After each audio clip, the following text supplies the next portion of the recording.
Well, what is your favorite poem in this book? What ones are you really interested in? Oh, you know, they're my babies. I like them all. But one that I can actually read to you is a poem, maybe not as funny as the others, called Margaret and Her Puppy Ralph.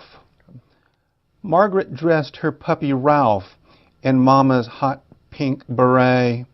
She draped pink ribbons on his neck and knelt with him to pray.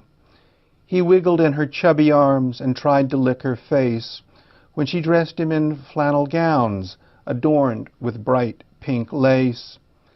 But as her puppy Ralph grew up, he chewed her flannel gown. He gnawed off Barbie's legs and head, then knocked poor Margaret down. He licked her salty tears away while she curled on the ground, wept, hiccuped, sobbed, and caterwauled. So Mom drove to the pound, and Margaret stared across the seat and studied like a scholar the chewed and faded scrap of pink still hanging from Ralph's collar. Let's start with your most recently published book, The Seamstress of Hollywood Boulevard. This follows 20-plus years in the life of its heroine, Nell Presser, and it takes place from around 1900 to 1924. That's right. What was your elevator talk while you were writing this book? What was your short way of describing it? I'm writing a book based on the life of my scandalous grandmother. Oh, good. I was hoping that you would invoke the word scandalous because there are some of the actions in here are scandalous for the time.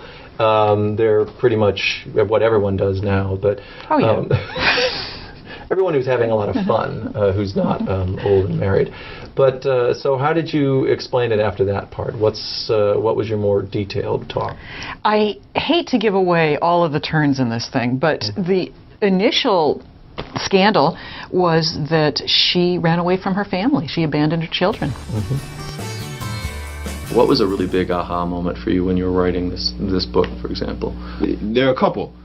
Big aha moments. One of the things, just broadly configured, is I started this book looking at 1965, and as a historian, I was very interested in origins, and so I kept going back and back and back and back, looking for these origins, and say, well, how do these rural folk embrace or come to embrace black power?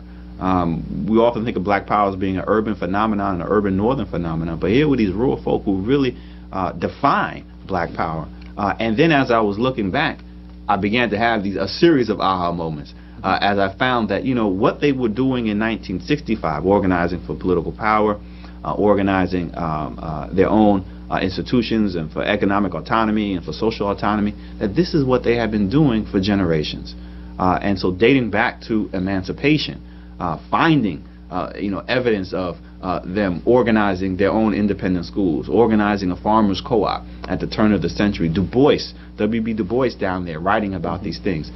Those were moments where I was excited to find information, but then it also really illuminated this much larger phenomenon. What's the best part about being a writer?